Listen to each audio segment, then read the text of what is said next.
అర్థమవుతుందా? కొంతమంది ఏంటంటే వేషధారణ నటిస్తారు, వేషధారణ అనమాట.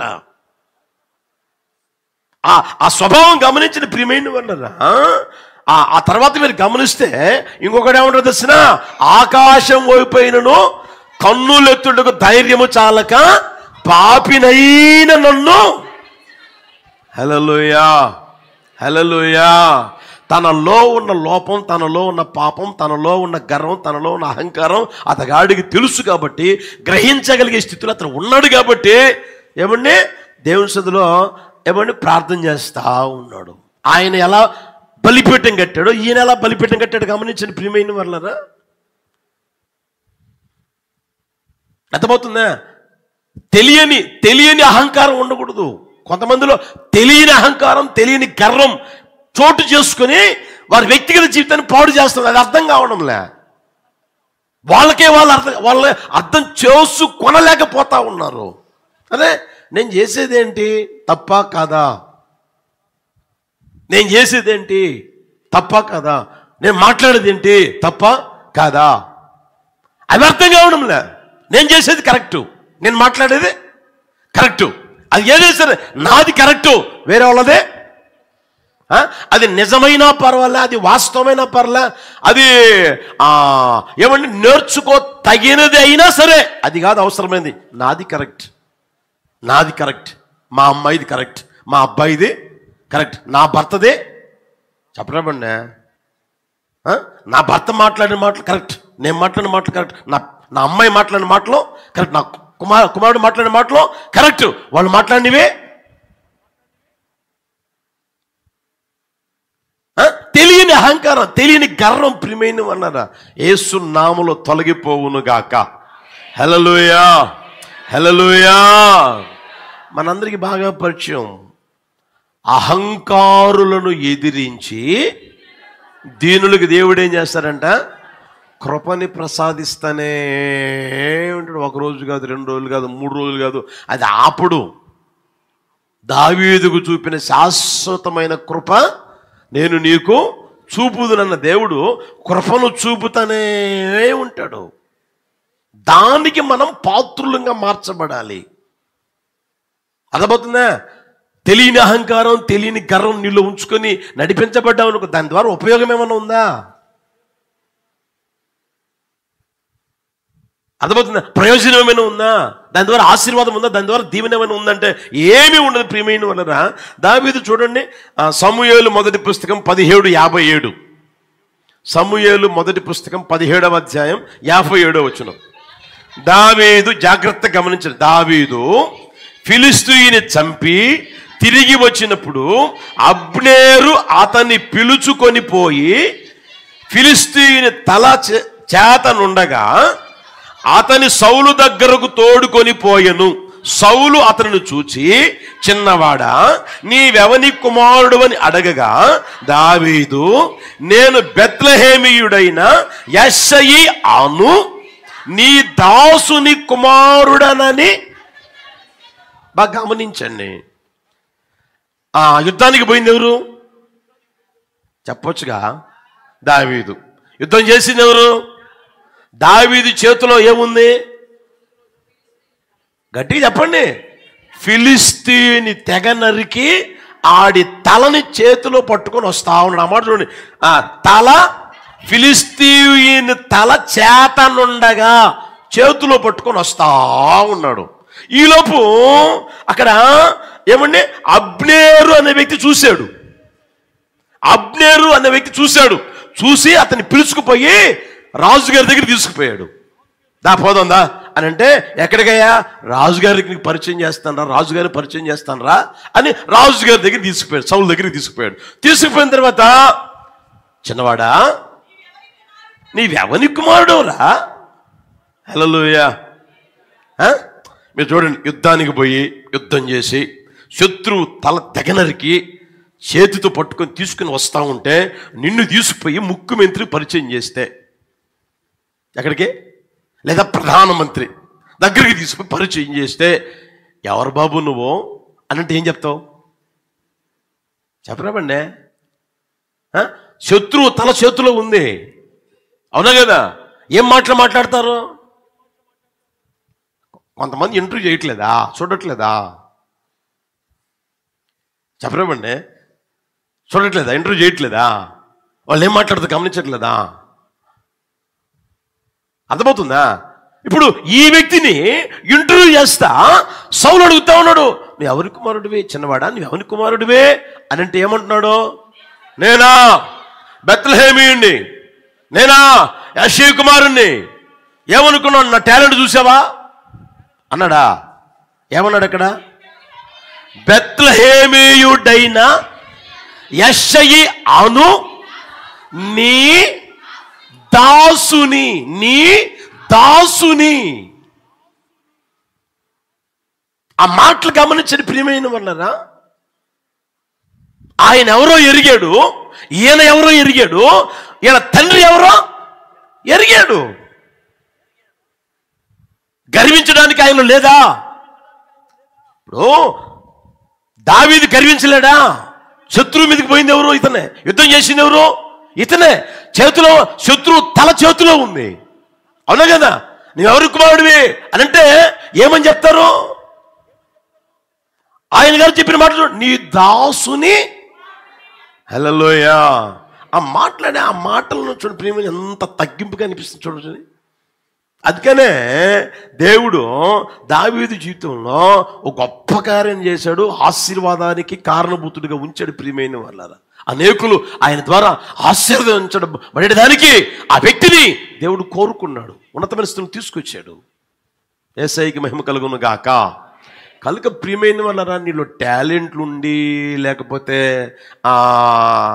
నీకు అందం ఉండి, నీకు సందం ఉండి, ఆ తర్వాత ఏమండి ఇంకా ఉంటాయి కదా, అన్నీ కలగలుపుకొని అసలు నువ్వే అనుకో, అన్నీ కలిపిన నువ్వే అనుకో, అంతా నీలో ముందనుకో. అయినా సరే నీ జీవితం ఎలా ఉండాలి చెప్పండి గట్టిగా? మన జీవితం తగ్గింపు కలిగి ఉండాలండి. యేసు ప్రభువుకు మార్గం సరళం చేసేదానికి ఎవరిని పంపించాడు? నోరు తెరవండి. యోహాన్ని పంపించాడా? యోహాన్ని పంపించినప్పుడు నీవెవరివి అని అంటే ఏం చెప్పాడు? నేనా యేసు ప్రభు రాబోతా ఉన్నాడు, ఆయన మార్గాన్ని సరళం చేసేందుకు వచ్చినోండి, ఏమనుకున్నావు నేను అని అన్నాడా? ఏమన్నాడు? అరణ్యంలో వినిపించే ఒక శబ్దం, ఒక కేక. నేను ఎవరని తెలిసినా అరణ్యంలో వినిపించే ఒక శబ్దాన్ని బాబు నేను. యేసు ప్రభు ఆయన దగ్గరికి వచ్చాడు, అర్థమవుతుందా? ఆయన అంటాడు, నీ చెప్పుల వారు విప్పుటకైనా నాకు యోగ్యత ఏదే, ఆ యోగ్యుని కూడా కాదే నేను. నీ చెప్పు ఏది? ఈయనకు మార్గం సరళం చేసే దానికి పంపితే ఈయన అనాల్సిన మాట అంటే, యేసు ప్రభువా నీకు మార్గం సరళం చేశా, ఇక దున్నేసాయి, ఇక సించేసాయి, ఇక ఆరేసాయి, అసలు ఇక నువ్వు మామూలుగా ఉండొద్దు అని చెప్పాడా? ఏమన్నాడు? నీ చెప్పుల వారు విప్పేదానికి కూడా నేను యోగ్యునిగా సరిపోనయ్యా అంటే ఆ చెప్పులు వారు పట్టుకునేదాన్ని కూడా నేను యోగ్యుని కదయ్యా అంటా ఉన్నాడు. యేసయ్యకి మహిమ కలుగును గాక. కనుక ప్రియమైన వాళ్ళరా, మన వ్యక్తిగత జీవితంలో అహంకారం కాదు కానీ అవసరమైంది దేవుని సన్నిధిలో తగ్గింపు కలిగి జీవించే జీవితం మనకు ముఖ్యం. అట్టి కృప అనుగ్రహించును గాక. మన బలిపీఠం బాగు చేసుకోవాలి అని అనుకున్నప్పుడు, బాగుపడాలి అని అనుకున్నప్పుడు మనకు అవసరమైంది తగ్గింపు కలిగిన జీవితం. దేవుడు నన్ను ఎంతైనా హెచ్చించని, మిమ్మల్ని చెప్పండి ఎంతైనా హెచ్చించని, ఏ స్థితిలోనికి తీసుకురాని, మిమ్మల్ని లక్షాధికారి చేయని లేదా కోటేశ్వరుని చేయని, ఈ ప్రాంతములోనే ఉన్నతమైన వ్యక్తిగా, లేదా నువ్వు ఉన్న ఆ ప్రాంతములోనే కొండ మీద కట్టన్న వ్యక్తిగా, పట్టణంగా నేను తీర్చిదిద్దని. మనకు ఉండాల్సిందేంటి? గట్టిగా చెప్పండి. తల దించుకునే స్వభావం ఏమన్నా? తల ఇట్లా ఎత్తకూడదు.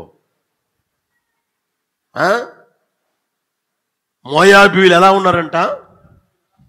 గర్విష్ఠురాండ్రై జీవించారంట. తరిపి దూడల వల్లే ఉన్నారంట. తరిపి దూడలో తెలిసిన మీకు? తరిపి దూడలో అంటే అప్పుడే పుడితే చూడండి, అప్పుడే పుట్టి తల్లి దగ్గర ఉండి ఏమండి ఒక వారం రోజుల దాకా అంటారు తరిపి దూడరా. ఏ దూడ చెప్పండి? తరిపితోడండి. అంటే అర్థం ఏంటి? వయసు లేదు దానికి. తరిపితోడ అంటారు. ఆ విధంగా ఉన్నారంట. అలాంటి స్థితి మనకు ఉండకూడదు ప్రియమైన వాళ్ళారా. నా దేవుడు యేసు నామములో ఆశీర్వదించును గాక. నీ ఊహించిన దానికంటే, ఆశించిన దానికంటే, ఎదురు చూసిన దానికంటే గొప్ప కార్యాలు చేయును గాక. ఎప్పుడు తెలిసినా నీ బలిపీఠాన్ని నువ్వు కట్టుకోవాలి. నీ బలిపీఠాన్ని కట్టుకోవాలి. మన వ్యక్తిగత జీవితంలో ఎంతకాలమైనా సరే, ఎంత కడిగినా సరే తగ్గింపు అనేది అవసరం. దినవృత్తాంతముల 2వ పుస్తకం 26:16 చూడండి. దినవృత్తాంతముల 2వ పుస్తకం 26:16. అయితే స్థిరపడిన తరువాత మనస్సున గర్వించి చెడిపోయిను.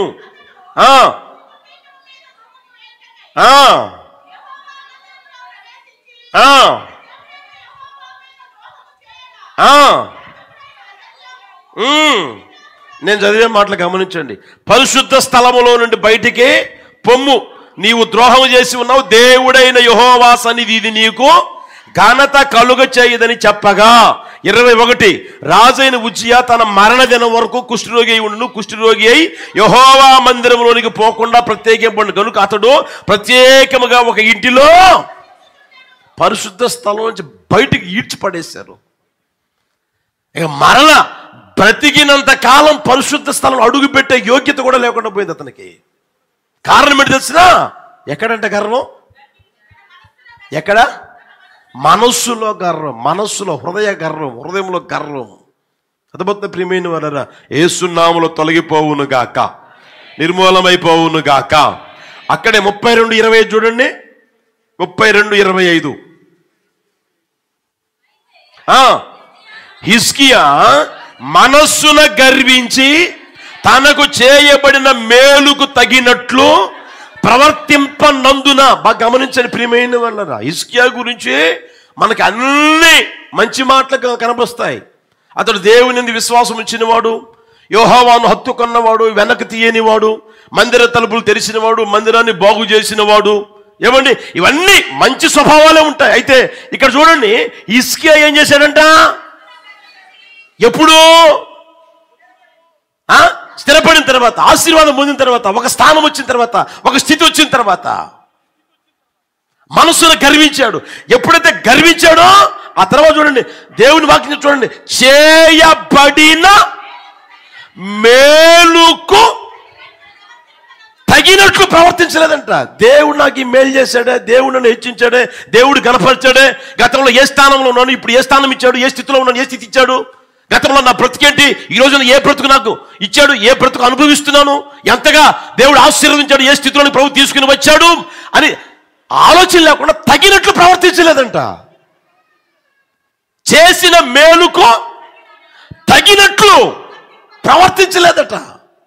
ఎప్పుడైతే ప్రవర్తించలేదో అతని మీదికి యోధా యెరూషలేముల వారి మీదికి కోపం వచ్చిందంట. ప్రియమైన వాళ్ళరా, కనుక ప్రియమైన వాళ్ళరా, మనకు వద్దది దేవుని కోపం కాదు మన మీదకి రావాల్సింది. మన మీదకి ఏం రావాలంటే ఆయన దయ వచ్చును గాక, ఆయన కృప వచ్చును గాక, ఆయన కనికరం వచ్చును గాక, ఆయన కటాక్షం మన మీదికి వచ్చును గాక. హల్లెలూయా. ఎల్లవేళలా ఆయన దయ, ఆయన కనికరం, ఆయన కటాక్షం, ఆయన కృప, ఏమంటే ఆయన కృపా కిరణాలు మన మీద ఉండును గాక. హల్లెలూయా. ఆయన కోపం కాదు మన మీదకి రావాల్సిందే. ఎప్పుడైతే అది వచ్చిందో గ్రహించి గమనించి ఏం చేశాడో చూడండి. 26 చూడండి. హిజ్కియా హృదయ గర్వము విడిచి. హల్లెలూయా. ఏ గర్వం అంట?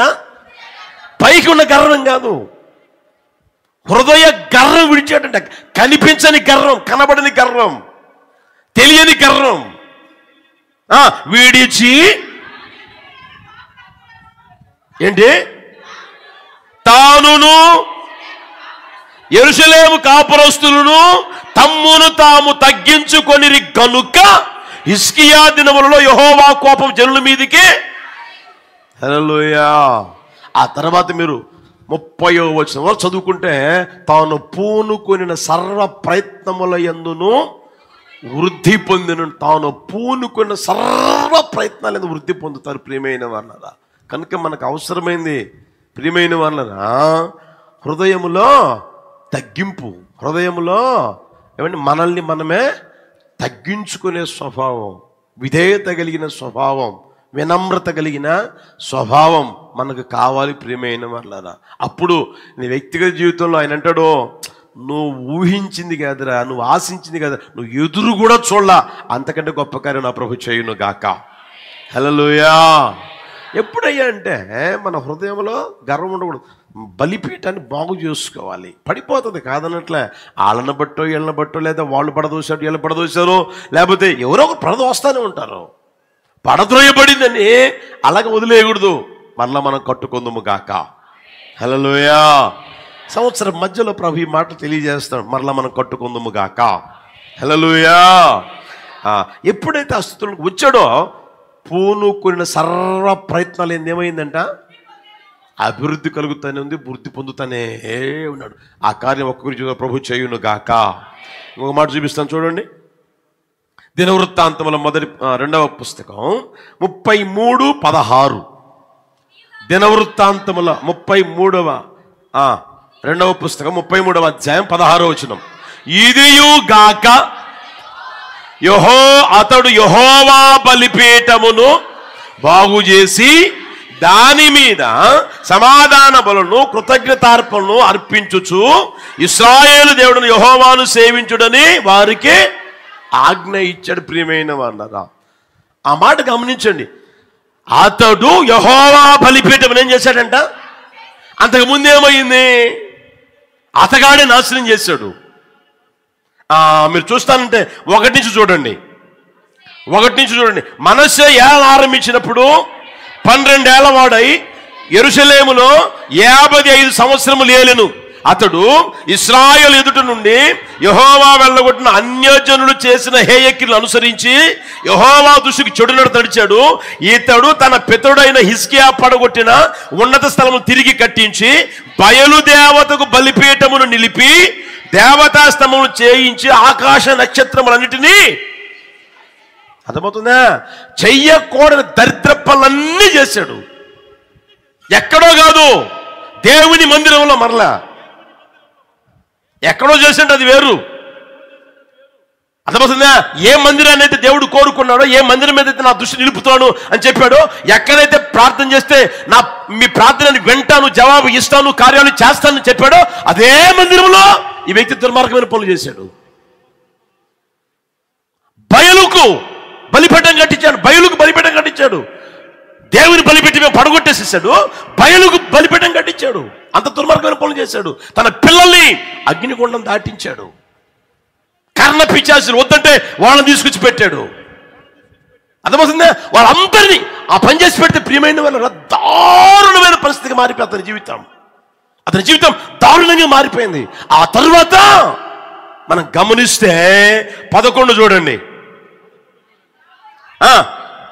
కాబట్టి యెహోవా అష్షూరు రాజు యొక్క సైన్యాధిపతులు వారి మీదకి రప్పించును, మనష్షే తప్పించుకొని పోకుండా వారు అతని పట్టుకొని గొలుసులతో బంధించి అతని బబులోనుకు. ఏం కర్మ పట్టింది అతనికి? ఎందుకు వచ్చింది ఆ బాధ, ఆ దారుణమైన పరిస్థితి ఎందుకు వచ్చింది? సరే గమనించండి. రాజ్యాన్ని పరిపాలించే రాజు, అతని దగ్గర సైన్యం ఉంది, అతని దగ్గర ఈటలు ఉన్నాయి, బాకులు ఉన్నాయి, బల్లెలు ఉన్నాయి, అందరూ రౌతులు ఉన్నాయి, ఎప్పుడే గుర్రాలు అన్నీ ఉన్నాయి. అయినా సరే అతను ఏం చేశారంట, పట్టుకున్నారంట. అతని అధికారం నిర్వీర్యం అయిపోయింది. అతని అధికారం ఎందుకు పనికి రాకుండా పోయింది. రాజ్యాన్ని పరిపాలిస్తే రాజైనా సరే అతగాడికి ఏమంటే అధికారమే లేకుండా పోయింది. ఏమి తెలిసినా చేతులు కట్టేశారంట, అతన్ని పట్టుకున్నారంట, తర్వాత గొలుసులతో బంధించారంట. ప్రియమైన వాళ్ళరా, తీసుకొని పోయి అక్కడ పడేసేశారు. దానికి కారణం ఏంటి తెలిసినా, అతగాడు దేవుని బలిపీఠాన్ని పడద్రోసి ఏమంటే కట్టకూడని వాటిని కట్టాడు, చెయ్యకూడని వాటిని చేశాడు. ఆ తరువాత మీరు చూస్తే 35:15 చూడండి.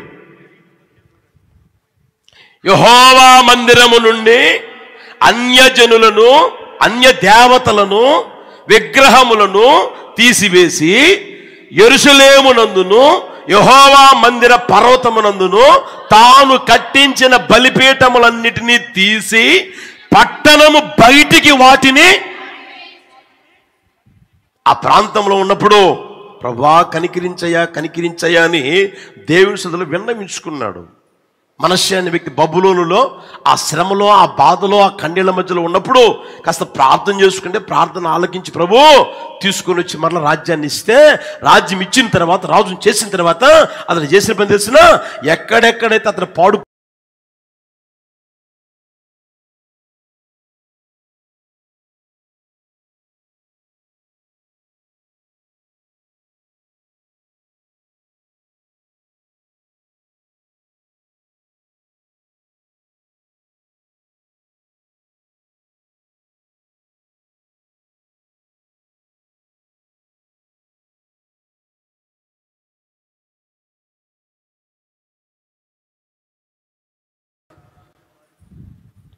దేవుని కంటే నువ్వు ఎవరినైతే ప్రేమిస్తావో దేన్నైతే ప్రేమిస్తావో ఏమంటే అవి నీకు విగ్రహాలుగా మారిపోతాయి. అవి నీ జీవితంలో ఉండకుండాను గాక, అవి నువ్వు తొలగించుకుందువు గాక. హల్లెలూయా హల్లెలూయా. దేవుని కంటే నీ కూతురు ఎక్కువైపోతుంది, దేవుని కంటే కుమారుడు ఎక్కువైపోతున్నాడు, దేవుని కంటే ఉద్యోగం ఎక్కువైపోయింది, దేవుని కంటే వ్యాపారం ఎక్కువైపోయింది. అర్థమవుతుందా? దేవుని కంటే చేతి పని ఎక్కువైపోయింది, దేవుని కంటే పొలం పనులు ఎక్కువైపోయింది, దేవుని కంటే ఒక మనిషి ఎక్కువైపోయాడు నీకు.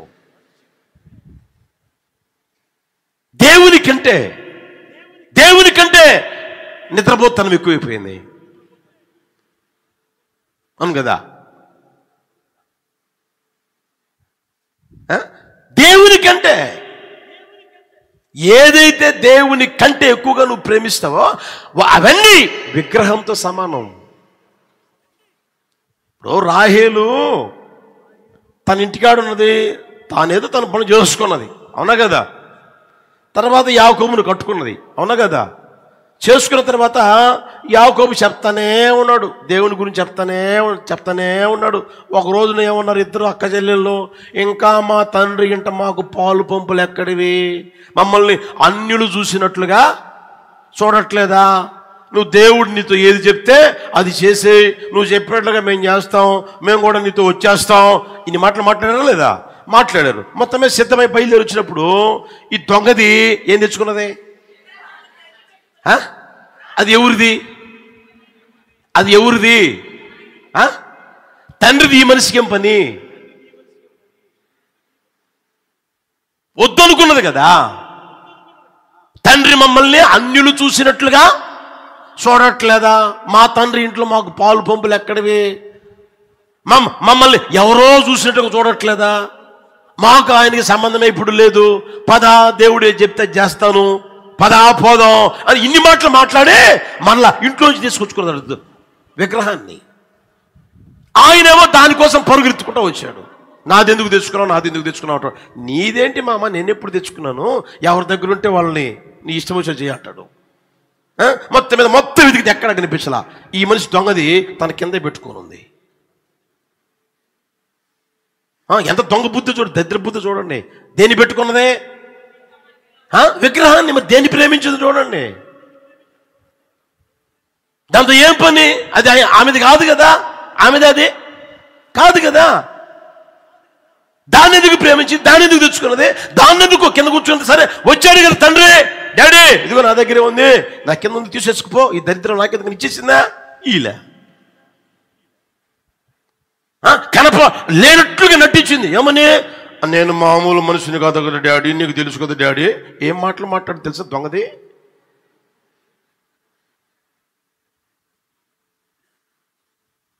లేరా ఇటోళ్ళు? చేయాల్సినంత చేసి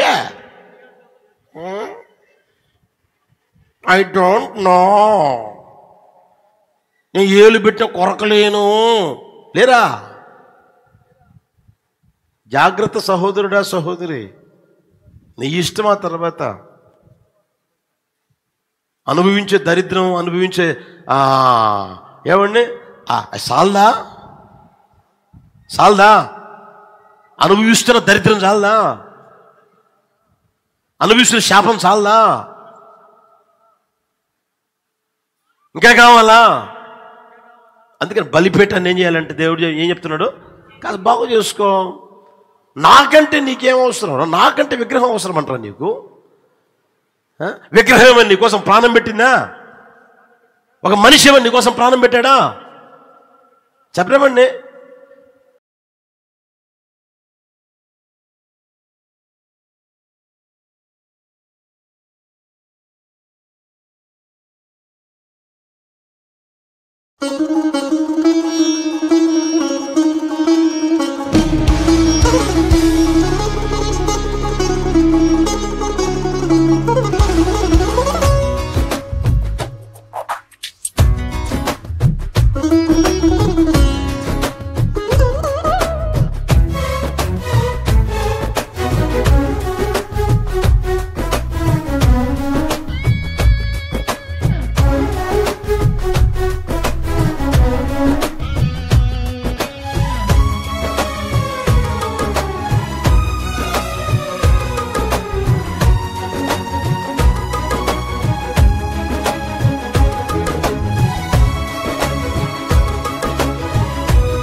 నూతనమైన కృపా, నవనూతనమైన కృపా,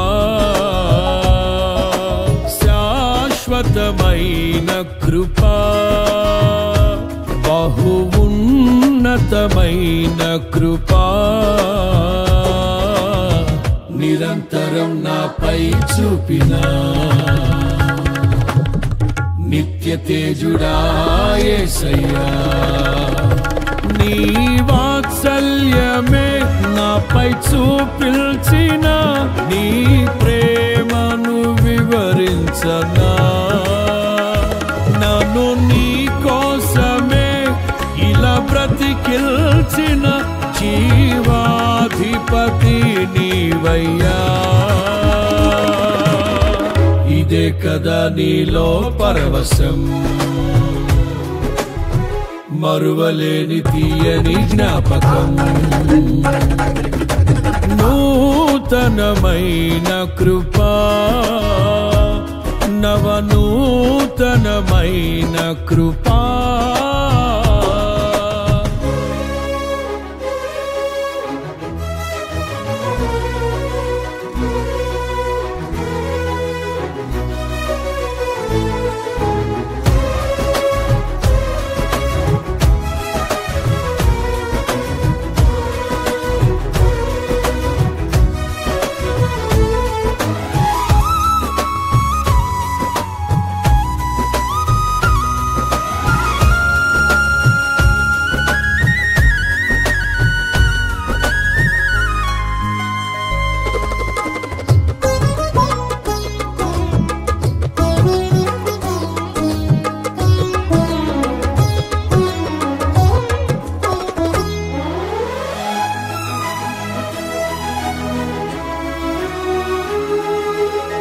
నా క్రయధనముకై రుధిరము కార్చితివి, ఫలవంతములైన తోటగా మార్చితివి.